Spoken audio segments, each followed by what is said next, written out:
Дүниеге келген әрбір адам өзіне өнеге мен білім берген ұстазын ешқашан ұмытпақ емес.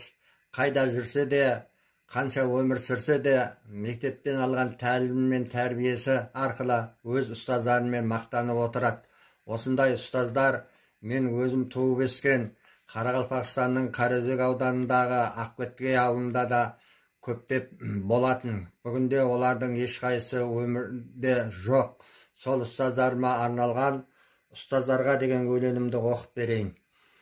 Нұрын құйып білім менен ғылымның, ұстаздыққа арнап өткен ғұмырын, ұстаз деген ардақ десім қашанда, ел есінде жазып кеткен есімін. Ұлақ аты мың жыл азық шәкіртке, пәни деген 5 күн мынау тірлікте. Жақсы ұстаздың алдын көріп шыққандар, қыран құстай самғай